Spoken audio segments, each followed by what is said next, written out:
There's order and there's disorder. And how do you navigate running a program from the natural state, which is now disorder, into order? Yeah. And if we just look at the two programs that still are the pillars of the Pac-12, Oregon State, totally new team this year for Wayne Tinkle, trying to mold something out of what was disorder. Washington State, it's like Michael Scott and his entire Scranton branch in Dunder Mifflin got transferred to Connecticut. The whole team got transferred, coach and players. So Washington State, it's new uniforms, but it's a very familiar team. Court is now in session. All rise. This is Order in the Court, an inside look into college basketball on the West Coast with veteran announcer Ted Robinson and the Pac-12's all-time leading scorer Don MacLean. So please be seated. Order in the Court. Here now are Ted and Don. And welcome, everybody. We are so thrilled to have you with us on Pac-12 Insider. Yes, Pac-12. It exists. It's being rebuilt. And we are going to join you after the new year, weekly through the basketball season, to keep you abreast of what's happening with the two teams that are still comprising the Pac-12, the new teams that will be joining this conference in 2026. And I've got to tell you, I miss the Pac already. I miss the people. You and me both, miss Ted. Don MacLean. I miss Don MacLean. You and me both, Ted. Don, I'm so happy we're doing this because, of course, the leading scorer in the history of the conference should be doing this. And I've been Don's agent for almost 20 years now because he sees the game so differently. He sees the game like a player. And I just find that because most of us that weren't good enough to play also see the game like a player. And that's what I love about this, Don. So, hey, it's great to be with you again. Yeah, no doubt. I'm looking forward to this, Ted. You and I, it always seemed like the game got in the way of our conversations over the years. And so now we don't have to acknowledge any baskets or free throws or missed foul calls or any of that. We can just chop it up on this thing. Amen. And look, I have to tell you, the soapbox is coming back. I'm not sure exactly when. That's the only reason I'm doing this show, Ted. If there was no soapbox, I'd be out. Well, Don, let's start right away. Look, the name of the show was perfectly thought of by Adam Gordon, the great Adam Gordon, Order in the Court. And it struck me when I heard this that so perfectly leads into where college, and we'll specifically stay with basketball right now, are. There's order and there's disorder. And how do you navigate running a program from the natural state, which is now disorder, into order? Yeah. And if we just look at the two programs that still are the pillars of the Pac-12, Oregon State, totally new team this year for Wayne Tinkle, trying to mold something out of what was disorder. Washington State, it's like Michael Scott and his entire Scranton branch in Dunder Mifflin got transferred to Connecticut. The whole team got transferred, coach and players. So Washington State, it's new uniforms, but it's a very familiar team. It's an interesting contrast between the two. Yeah, and I just want to say, Ted, before we get to those two teams, you talk about order and disorder just in college basketball in general and just how hard this is to navigate. And you and I have been doing games for years, and now the preparation because of the portal, because of NIL, because of conference realignment, all this stuff now that you have, and you talk about Oregon State and Washington State and where they're at in terms of keeping the Pac-12 together. It's not going to happen next year. It'll be the following year. But them going into the WCC for basketball, and I thought about this before we started doing the show, is, you mentioned all the transfer from Eastern Washington that went with David Riley to Washington State. Well, Eastern Washington's in the Big Sky, so going to the WCC is a jump up for those guys, and a jump up in terms of level of talent and just better teams, better conference, bigger conference. And then you look at Oregon State, who was in the Pac-12, obviously, for years, and them going down to the mid-major WCC, I think, is interesting. So where, before the season even started, were these coaches' heads at, the universities' heads at, in terms of what they were entering, but only for these 2 years? And that's the interesting part for me. This isn't, what's happening right now is only for this year and next year. And then the Pac-12 really gets put back together. We'll talk later in the show about the teams that are coming in. But I just think it's fascinating when you use the term order or disorder with college basketball, just how many moving parts there is now in all of this stuff. Well, and let's start with Oregon State, because their disorder was somewhat by design. I mean, they've suffered, and we saw it firsthand the last couple of years. Then they were hurt by the portal, in particular Tyler Bilodeau, who we'll get to because you've seen him playing this year for UCLA. But what Wayne Tinkle did by bringing in a whole group of new players was recreate culture. And I saw them play in person against Oregon, where they really had a great chance to win the game, took it right down to the final minute. But it was I told Wayne Tinkle this when I spoke with him earlier today. It was like watching the Ethan Thompson, Trace Tinkle, Stevie Thompson teams again. They shared the ball. One guy wasn't trying to win it all by himself, and they played with some toughness. And Wayne agreed wholeheartedly. He said this is the best he's felt about it, a group of guys, probably since that Final Eight team moved on.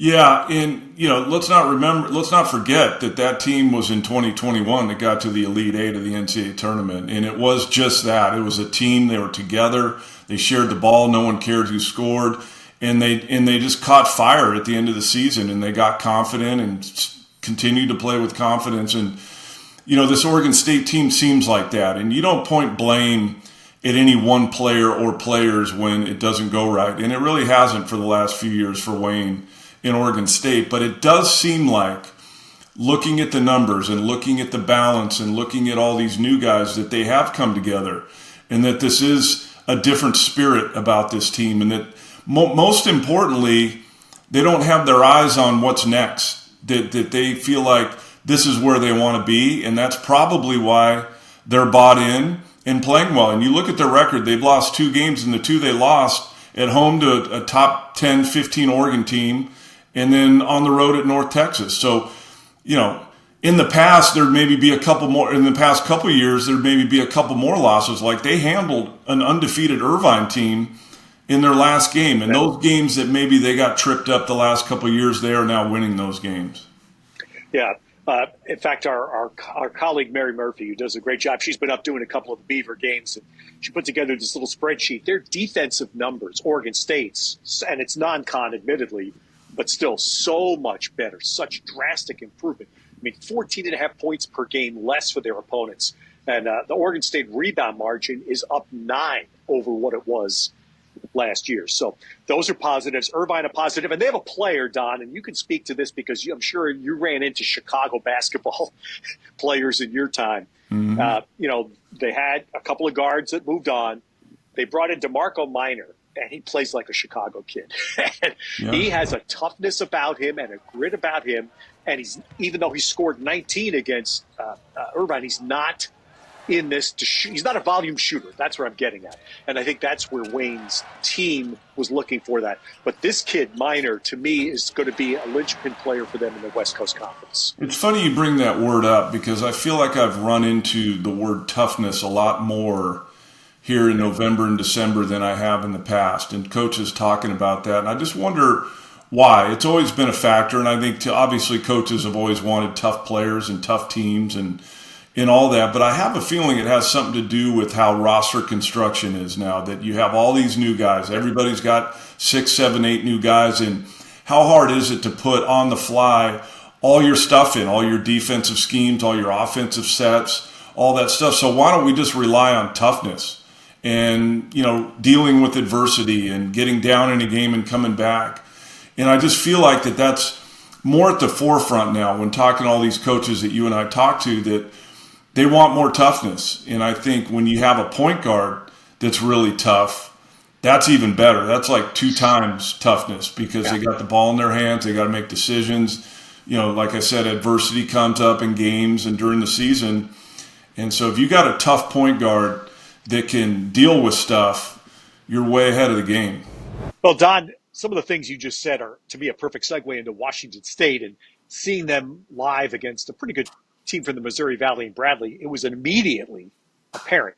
These guys knew what they were doing. They understood each other. They knew what the coach wanted. They had all played together. And I walked away thinking, they're not Gonzaga. I don't want to put that burden on them, but they might be very much in the mix to be the second best team in the West Coast Conference this year. Well, what's interesting is everyone, and you and I have talked about this in the past, is everybody wants to get old now, whether it's with 5th-year guys, 6-year guys, whatever it is in the portal. But getting old in the portal is different than getting old within your system.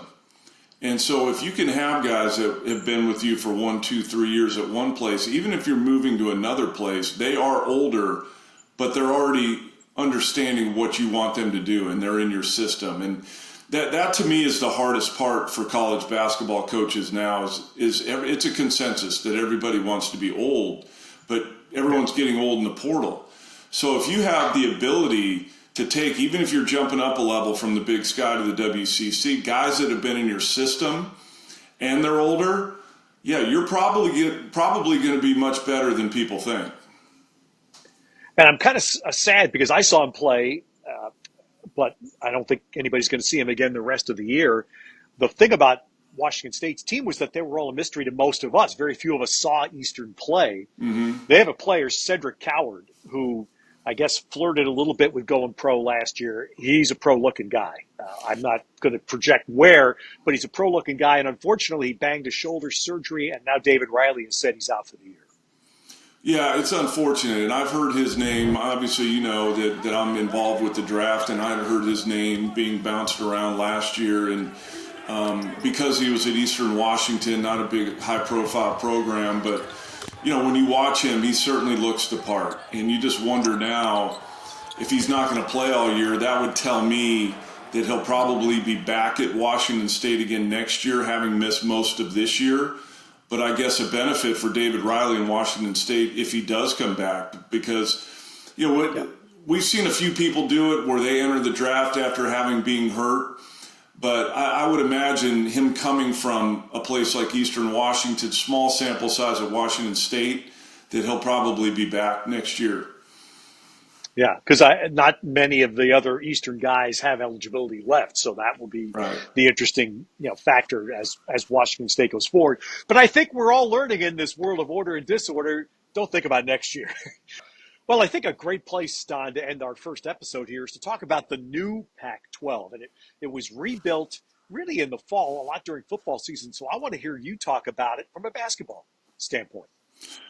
Well, I think you added some really good schools. And I think, all of us that have been around the Pac-12 for as long as we have didn't know what was going to happen. So I was just happy that something did happen, and that these schools are coming in not next year, the year after. And there's some schools with very good basketball programs, and I think, I don't want to sit here and try and compare right now what the old Pac-12 is going to look like versus this Pac-12. Let's just celebrate the fact that there is going to be a Pac-12, and that some of these schools that are coming in, namely one of them is you could make the argument that two of them coming in are a national brand now. Right. San Diego State made the national championship game 2 years ago. Gonzaga has been a national powerhouse for years and years under Mark Few. So I think all Pac-12 fans should be excited about the schools that are coming in. Yeah, I absolutely could not agree. And to me, Gonzaga was a linchpin, because what Gonzaga is credibility. It's credibility across the country. And you sent a rocket up in the air saying, we are not done. You said San Diego State, which of course has a football heritage as well, has the recent basketball heritage. Boise State is kind of a quiet team.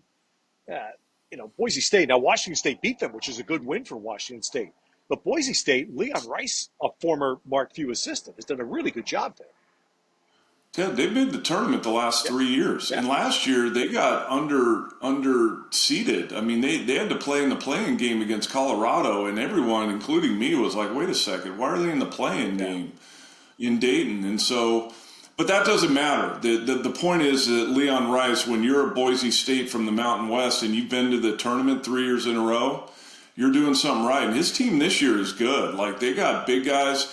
They got some guy, Tyson Degenhardt came back. And to me, this says a lot, Ted, about programs at this level, Mountain West, Big West. If you retain players that are that good, that says something about what you're doing. Degenhardt probably could have gotten who knows how much money in NIL to go to a high-level, higher major program, but he stayed, and he's a big reason why I think they're going to the tournament again this year. Yeah. Colorado State with Nico Medved's been a good program. They're off to a little bit of a slower start this year. And how about Utah State being undefeated as we talk? Now, they're going to have to play at St. Mary's this weekend, so that will put that to the test. But, of course, Utah State because Danny Sprinkle went to Washington. They had to bring in a new coach, Jared Calhoun, and his most important import, I have been told by a voice in my ear, Chief of Staff Paul Molinari, the key to Utah State. That's right. That's right. And I think Jared Calhoun, with the success he had at Youngstown State, they play fast, they get up and down, they shoot a high percentage. A name from the past, which I didn't realize until I started watching them this year, Ian Martinez started at Utah and went to Maryland after Utah. Now he's at Utah State and had a good year last year and having another good year this year. Yeah, hey, look, the over-under, 3 schools now. I mean, the Gonzaga battle, their starting guy, who I think is probably 30 years old, is on his 4th school. So that's where we are today, and that's why you will never hear me immediately identify a player as saying transfer from. Everybody is a transfer from. The key part's the Degenhardt. That's the player you point out, the kid that stayed. That's the one. Yeah. And you just wonder, this is the last year of the COVID year, and I think there'll be some fallout from that. I think there may be even more transfers for next year because there's no more 5th-year guys anymore, or 6-year guys, I should say. So it's going to transition next year, but then the year after it should get back to somewhat normalcy or a little more normalcy without guys having that extra year because of COVID. Well, listen, this is our first episode of Order in the Court. It's a little bit of a preview for you. We're going to come back right after the new year. Conference play will start. We'll be joining you every week. We want to thank Adam Gordon and Drew Castellano who make this thing happen. We hope you enjoy Walton Wednesdays on Pac-12 Insider. And Don, a holiday toast to you. I hope yours is Tokalon, okay? Mine's Pellegrino. I hope you have Tokalon. Well, that's the time that we if we tape this later in the day, maybe it wouldn't be Pellegrino, it would be something red. Happy holidays, everybody. We'll see you in the new year.